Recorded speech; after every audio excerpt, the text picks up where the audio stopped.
Bienvenidos a nuestra breve historia del arte occidental. Soy Javier Rodríguez Canales, artista e historiador del arte. Y en este breve curso vamos a tocar el arte y la historia de las principales etapas de nuestra civilización. El día de hoy vamos a conocer el arte y la historia de la antigüedad, conformada por Mesopotamia, Egipto, Grecia y Roma. Para entender de dónde vinieron estas grandes civilizaciones, es necesario dedicar unas palabras a la etapa previa, conocida como el arcaico. El hombre arcaico vivió entre el año 10.000 al 2000 a.C. y fue predominantemente sedentario y agricultor. Construyó centros poblados y estableció las primeras organizaciones sociales y religiosas.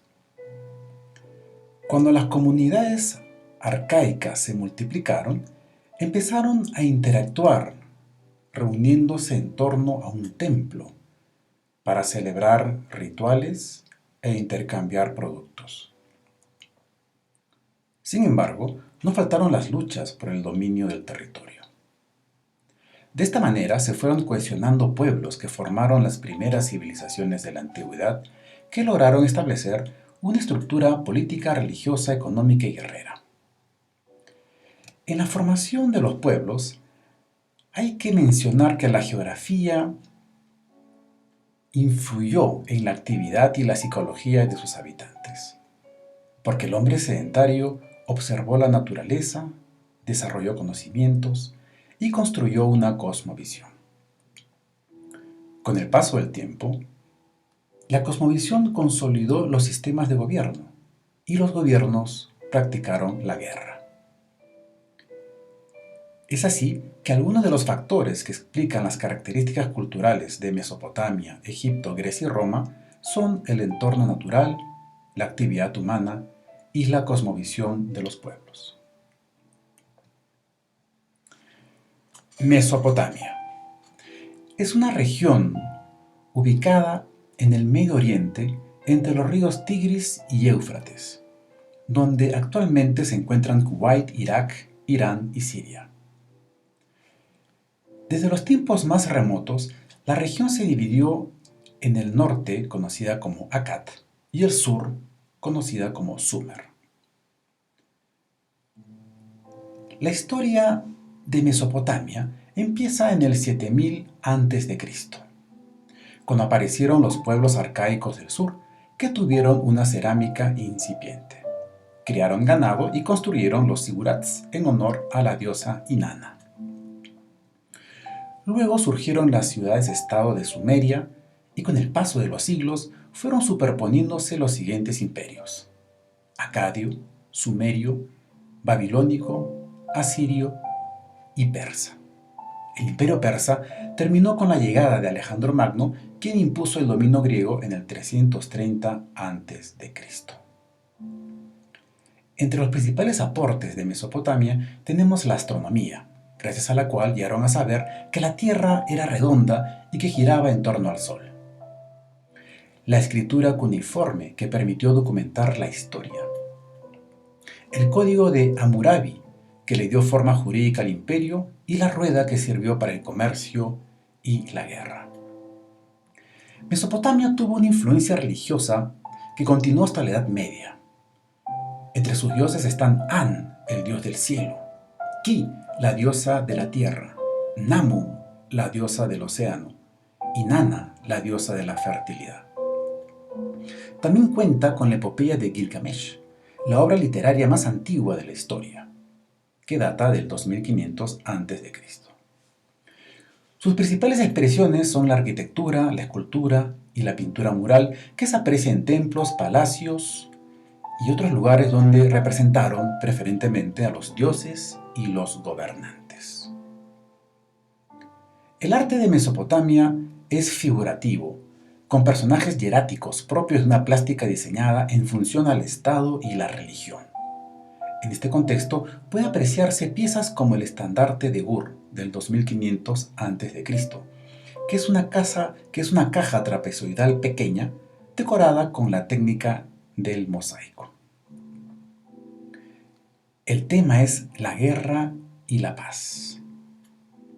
En el panel de la guerra vemos ejércitos que desfilan una vez que han vencido a sus oponentes. Y en el panel de la paz, una procesión de campesinos llevando sus cosechas y sus animales ante un gran señor. En cuanto a la escultura, tenemos la estatua sedente del príncipe Gudea, del 2120 a.C. Esta pieza procede del Renacimiento sumerio y es una ofrenda a una deidad de Mesopotamia. La estela de los buitres del 2500 a.C. conmemora la victoria del rey Eannatum y representa una formación de falange pasando sobre un grupo de cadáveres. Finalmente, vemos el famoso código de Hammurabi, que se encuentra en el Museo del Louvre de París. En esta obra vemos al rey recibiendo de manos del dios Shamash las célebres 282 leyes.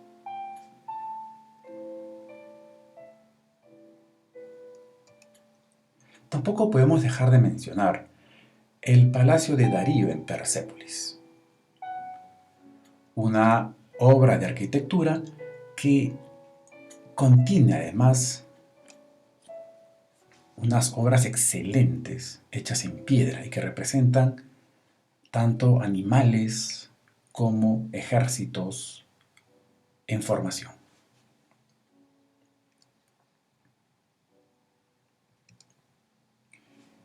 Egipto.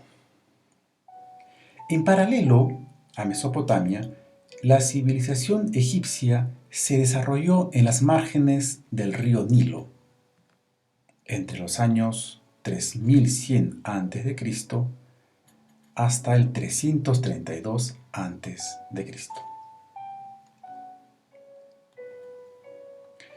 Es indudable que el binomio geográfico conformado por un desierto amenazante y un río caudaloso, un río además providente y al mismo tiempo peligroso, forjó el espíritu de los pobladores que se dedicaron a la agricultura.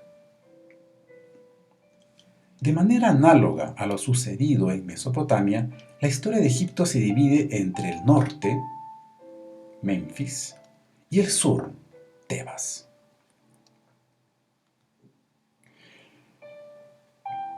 La historia de Egipto empieza con pequeñas ciudades-estados a los cuales siguieron los imperios, el imperio antiguo, medio, nuevo y tardío. Y entre estos imperios hubo grandes invasiones que fragmentaron el territorio.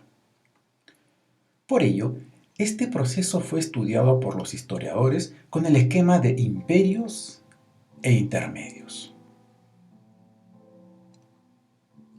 La primera ciudad imperial fue Menfis, del 2400 a.C., ubicada en el norte, donde actualmente se encuentra el Cairo. Luego, en el 2050 a.C., surgió Tebas, sobre la cual se edificó la actual ciudad sureña de Luxor. Estas ciudades se caracterizaron por la arquitectura sacra, donde vemos una secuencia de templos funerarios que empezó con las mastabas de Menfis, la pirámide escalonada de Sócer y a partir del 1270 a.C. las célebres pirámides recubiertas de Keops, Kefren y Micerino.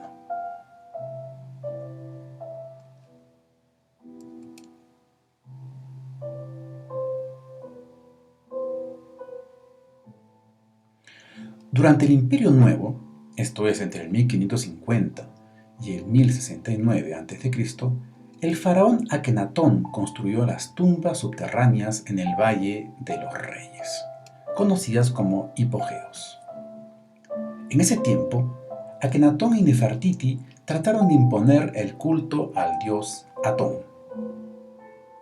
Finalmente, en el 1269 a.C., el faraón Ramsés II construyó Abu Simbel, un impresionante emplazamiento de templos ubicados al sur de Egipto. Estos monumentos reflejan una religión naturalista, donde tenemos al dios Ra con cabeza de halcón, cuyo aliento, Shu, y su saliva, Tefnut, engendraron a la diosa Nut, que es la diosa del cielo, y a Geb, que es la tierra.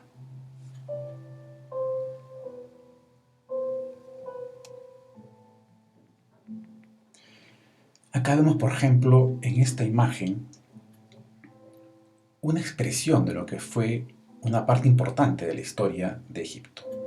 Esto es, la antigüedad de los faraones, sobre la cual se construyeron mezquitas. Como sabemos, los musulmanes llegaron en el siglo VII después de Cristo. Se trata de una arquitectura monumental, funeraria, de grandes dimensiones. En cuanto a la escultura y a la pintura mural, tenemos que es un arte que va de lo naturalista a lo hierático y simbólico. Es preciso acá anotar la postura de Miquerinos con el pie adelante, porque esta escultura después se va a dejar, o este estilo de escultura, se va a dejar sentir en la escultura arcaica griega. En cuanto a la pintura mural,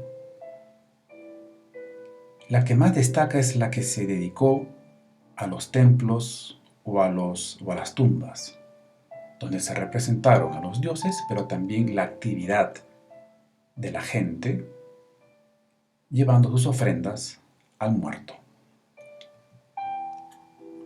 Finalmente tenemos este escriba que nos expresa o nos permite inferir que los egipcios también manejaban el arte naturalista y en este caso se esforzaron en describir a un funcionario que por la ligera obesidad manifiesta que vivía bien.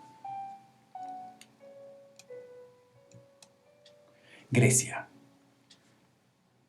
La historia de Grecia empieza con el surgimiento de la primera civilización avanzada o más desarrollada en la isla de Creta. Esta es la zona donde se desarrolló esta admirable civilización. Una zona con muchas islas, una zona escarpada y de gran belleza.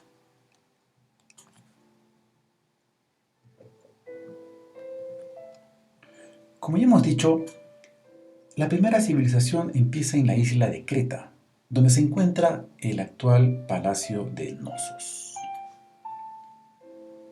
Y este período es conocido como el cretense o minoico. Posteriormente, hubo un grupo de aqueos que construyó la fortaleza de Micenas entre el 1600 y el 1200 a.C., que le dio el nombre a los micénicos. Luego, ambos grupos, en el año 1200 a.C., fueron invadidos por los dorios del norte. Por ello, los aqueos emigraron al Peloponeso y Asia Menor, formando ciudades-estados, o conocidas como pólisis. Y todas estas ciudades tuvieron un fuerte sentido de autonomía. Si bien fueron ciudades autónomas, estaban muy emparentadas con la lengua indoeuropea y un estilo de cultura común. Los dorios fueron desapareciendo poco a poco hasta llegar a la Edad Oscura, que se dio entre el año 1000 y el 800 a.C. En este período oscuro no se perdió la tradición anterior, sino que se fue gestando un nuevo florecimiento griego.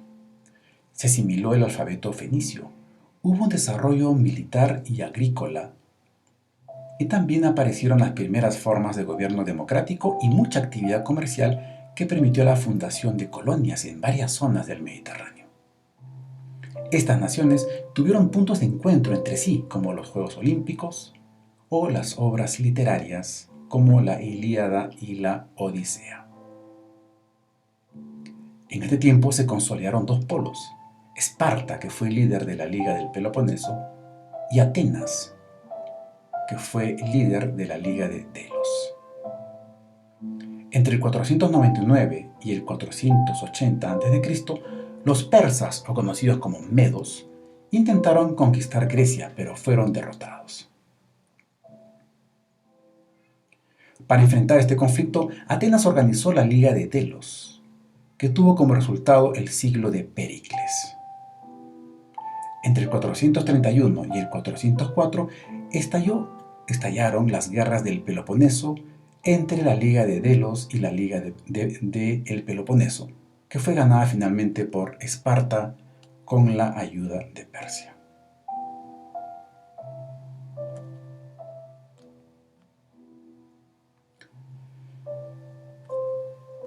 Finalmente, en el 400 a.C., el reino griego de Macedonia, que era un reino del norte, se fortalece y su rey Filipo II unifica muchas ciudades-estado. Filipo II fue formado por Aristóteles y su hijo Alejandro Magno sorprendentemente conquistó el imperio persa, Egipto y llegó a la India, estableciendo un reino que comunicó, que expandió la cultura griega por todo el mundo hasta su fin en el año 200 a.C. debido a la dominación romana. El arte griego se destaca por la escultura, la arquitectura, la cerámica. Acá vemos, por ejemplo, el Palacio de Knossos, que ya desde antiguo manifestaba esta tendencia a la construcción de columnas coloridas.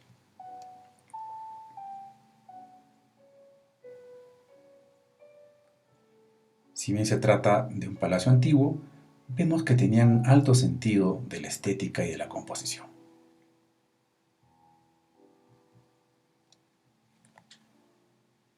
Bien,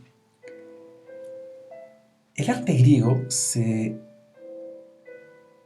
destacó por estar en consonancia con una cultura de la mirada. Grecia separó la filosofía y las matemáticas de la religión.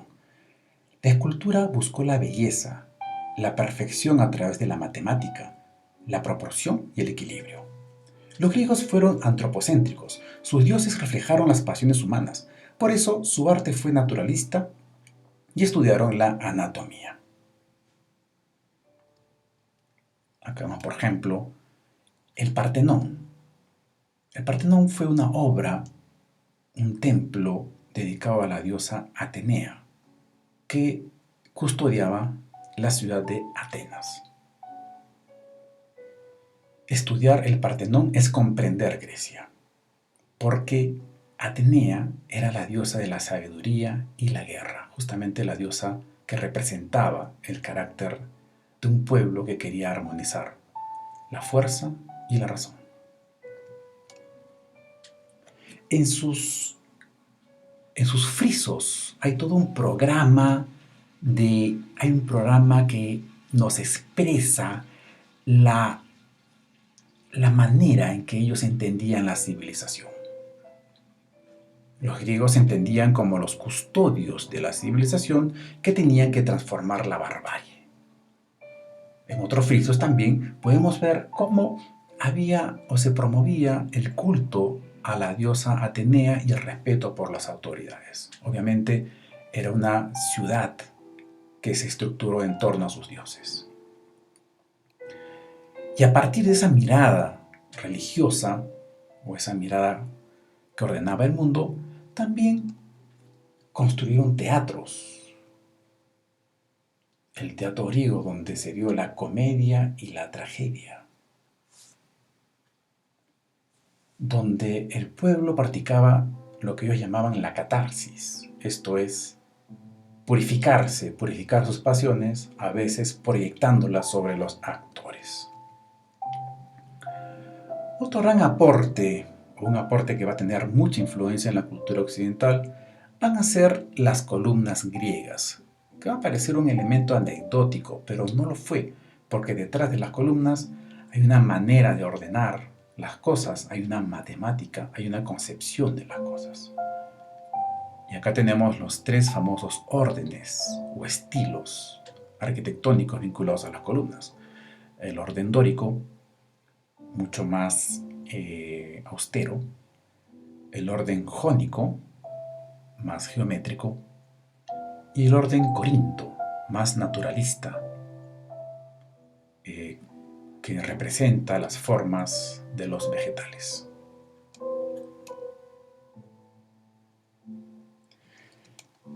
La escultura. La escultura griega tuvo tres fases: la arcaica, la clásica y la helenística.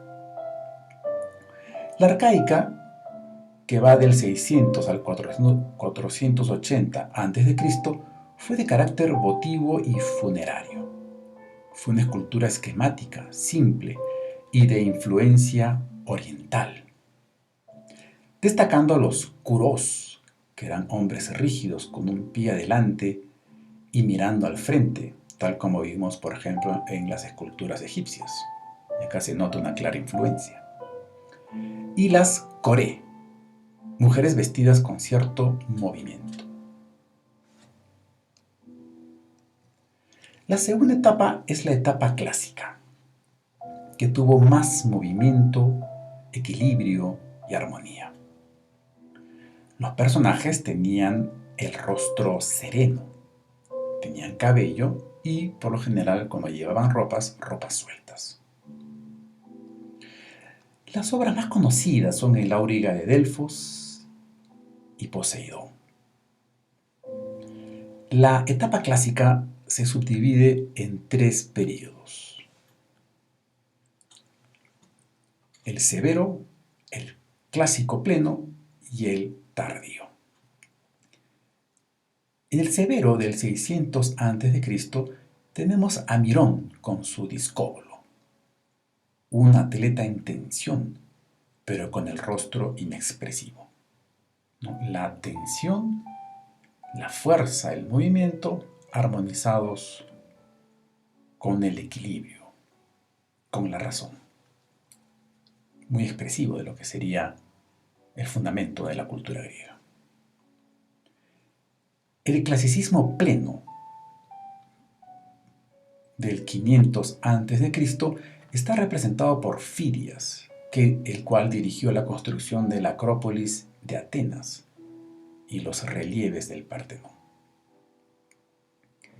En la tercera etapa, del 400 a.C., tenemos a Praxíteles, que aportó la curva praxiteliana, esto es, un juego de apoyos e inclinaciones del cuerpo en forma de S. Y esto se aprecia en sus obras, en obras suyas como por ejemplo esta que vemos acá.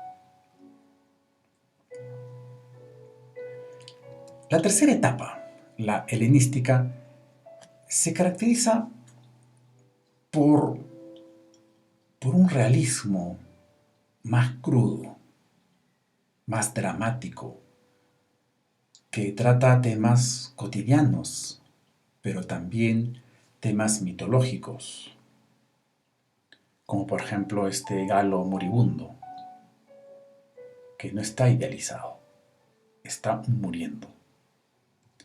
O el famoso Laoconte de la escuela de Rodas, que narra el momento dramático en que este personaje es maldecido por los dioses y él y sus hijos son atacados por serpientes.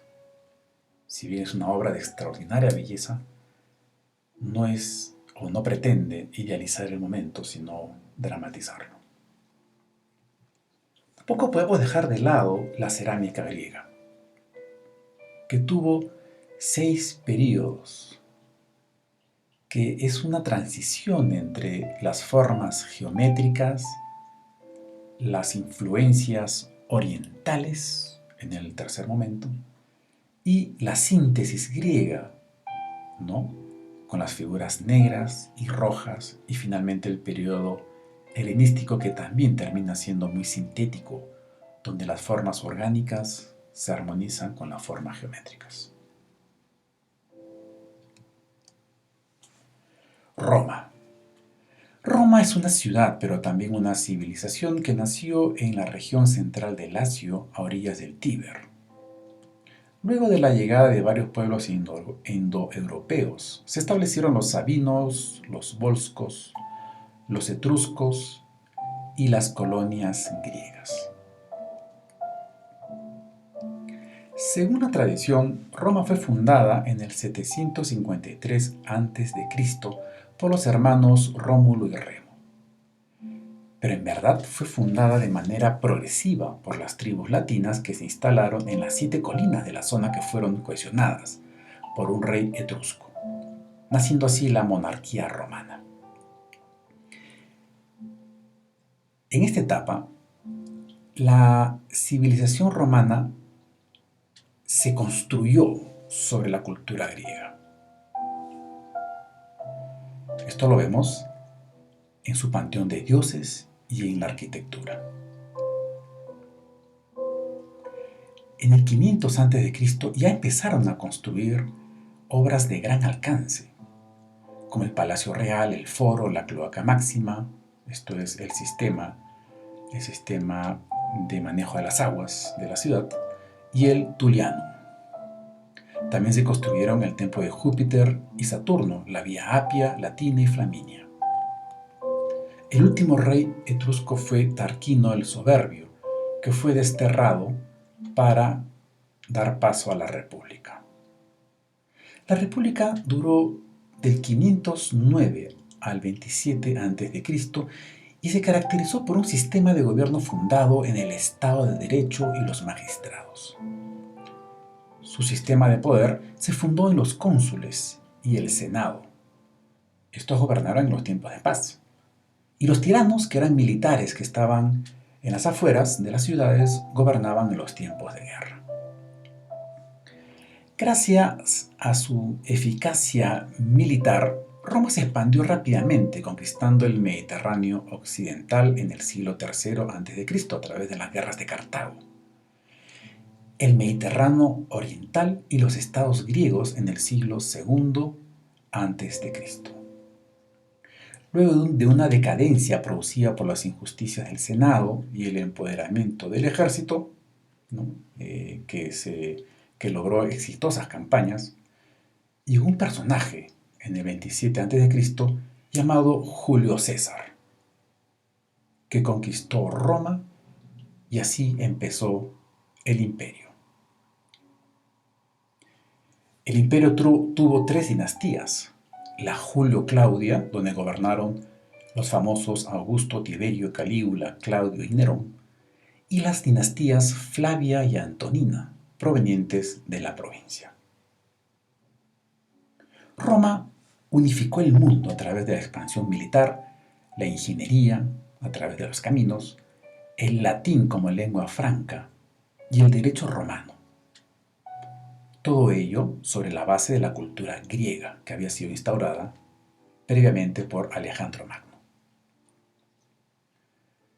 Con el paso de los años, la civilización romana fue decayendo en lo militar y en lo religioso. Y así, como fruto de esta decadencia, se dio la invasión de los bárbaros, que terminó con la caída de Roma en el 476 después de Cristo, e iniciándose de esta manera la Edad Media. En cuanto al arte, los romanos destacaron por la arquitectura y la ingeniería.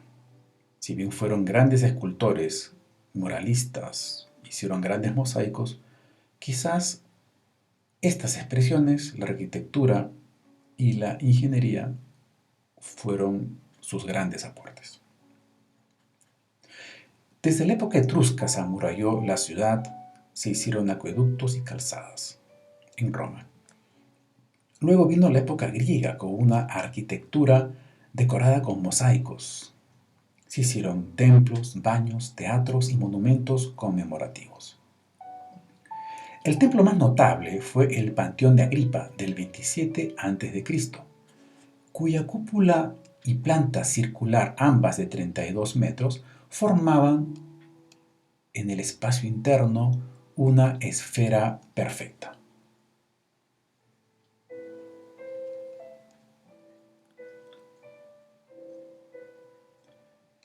Es admirable que incluso hasta el día de hoy no se encuentra o uno se sorprende cómo lograron en esa época hacer una cúpula de esas dimensiones, con la tecnología que se tenía en ese momento.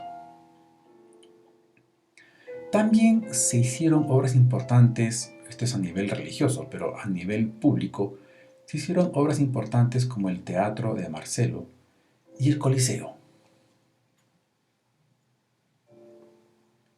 El Coliseo era destinado para la lucha de gladiadores y combates navales. Acá vemos una moneda que conmemora la inauguración de este monumento, un grabado del siglo XVIII. Y en esta foto podemos apreciar cómo el Coliseo tenía un subsuelo, ¿no?, por donde circulaban los gladiadores, los animales que se usaban para estos espectáculos que fueron fastuosos. Incluso llegaron a representar, como ya dije, combates navales llenando el centro con agua y metiendo barcos que debieron impresionar mucho al público.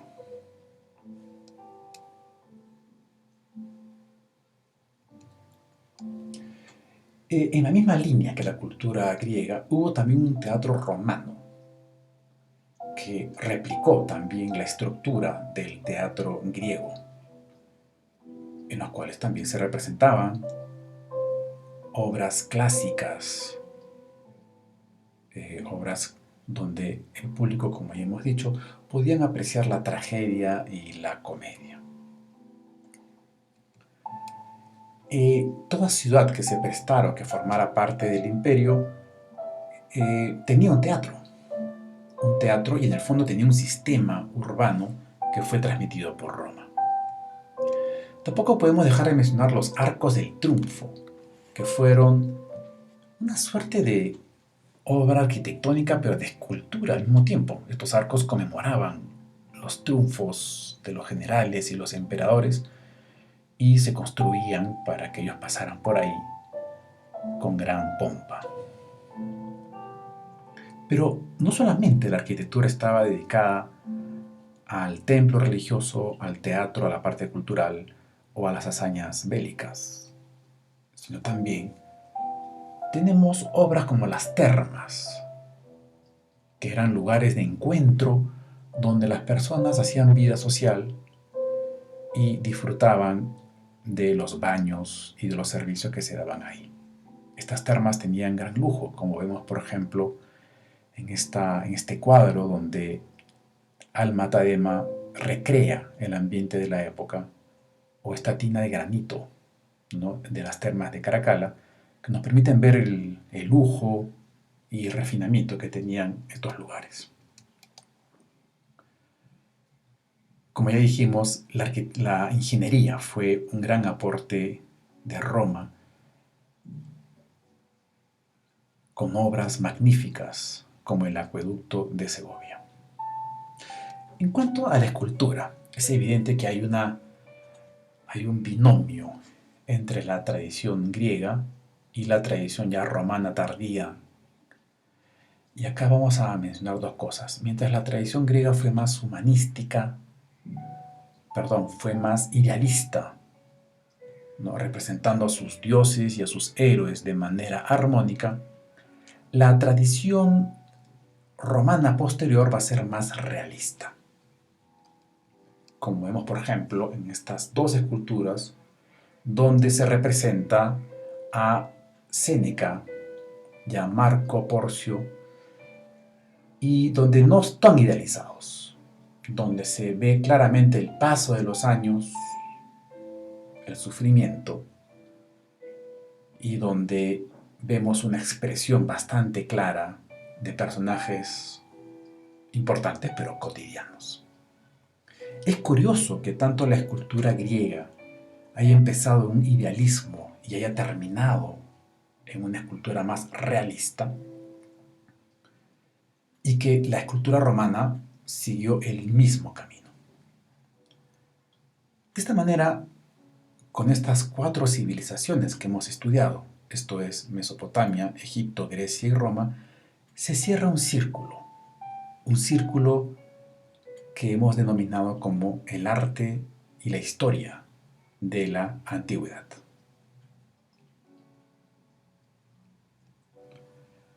Me despido con un fuerte abrazo, esperando que esta breve historia del arte occidental te ayude a conocer un poco más acerca de nuestra rica tradición cultural.